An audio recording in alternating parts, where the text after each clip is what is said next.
अर्धा तास झालेला आहे तरी देखील अजूनही हा जो नॅशनल हायवे आहे हा आंदोलकांनी अडवून ठेवलेला आहे आणि आता पोलीस काय कारवाई करतात हळूहळू आंदोलकांना बाजूला काढण्याचं काम पोलीस करत आहे। अर्धा तासापेक्षा जास्त वेळ झाला का प्रचंड मोठी वाहनांच्या रांगा या ठिकाणी लागलेल्या आहेत। शनिवार रविवारीची सुट्टी असल्यामुळं अक्षरशः लाखो लोक या ठिकाणी या हायवेवरून प्रवास करतायत आणि अशातच आता हे रास्ता रोकोमुळं लोकांना मनस्ताप देखील सहन करावा लागतोय। दुसरीकडं काही बाहेरगावावरून देखील काही लोक आलेत। काय काय भानगड आहे, काय विषय का याच्यात गाडो आहेत का? हा याच्यामध्ये हा जो काही आहे याच्यामध्ये बकरू आहे हे शेळ्या आणण्यात आलेत काय आतमध्ये आणि गाडीमध्ये देखील 2 गाढव आपल्याला पाहायला मिळत आहेत आणि ही गाढव आता या ठिकाणी उतरवण्यात येणार आहेत। दिली का पोलिसांनी परमिशन? नाही दिली?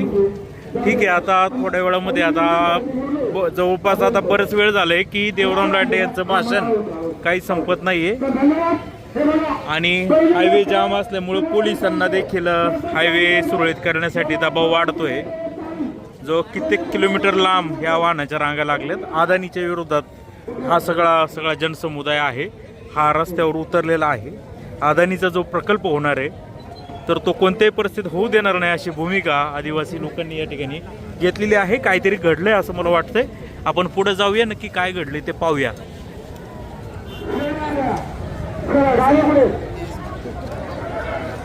गाढवांवरून काहीतरी वाद आहे असं दिसतंय। गाढवं आत सोडायची का नाही, 2 गाढवं तर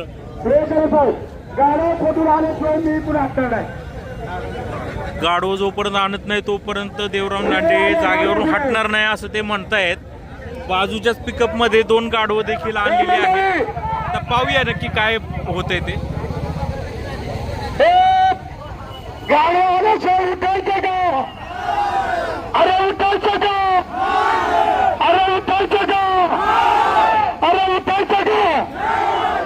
एक मिनिट गाडो येऊ द्या। लवकर थांबा तुम्ही आदिवासी, लवकर थांबा। हे बघा गाडो येतील अरे थांबला ना तू सारा, तू कायला गडबड करतो मला? तुला मैल बैल नाही आणता थांब, तुला 2 दिवस आमचं मैल सांग। हे बघा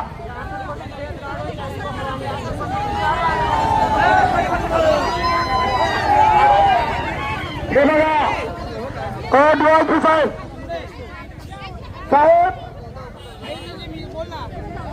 साहेब ठीक आहे। हे बघा जर प्रशाच्या अंतर्गत प्रकल्प करायचा असेल तर ज्यांनी सर्वे केला ग्रामपंचायतीला न विचारता निर्मळ साहेब त्या अधिकाऱ्यावरती गुन्हा दाखल झाला पाहिजे, कारवाई केली पाहिजे। नक्की साहेब प्रशाच्या अंतर्गत ही गावं मोडतात। माणिडोह धरणामध्ये या गावांची जमीन गेले। ही गावांना पर्यटन आहे, महाराष्ट्र सरकारने पर्यटन जाहीर केलंय। शिवनेर किल्ल्यावरून लोक तिकडे जातात। तुम्ही पर्यटन बोलावणार, तुम्ही प्रशाची बाजूने करणार, तुम्ही अशा प्रकारचं साहेब झाले। मला पोलीस डिपार्टमेंटला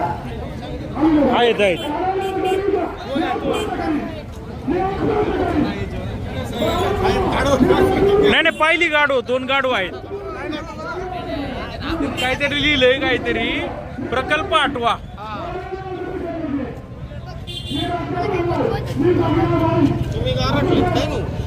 नाही गार वाटलो काय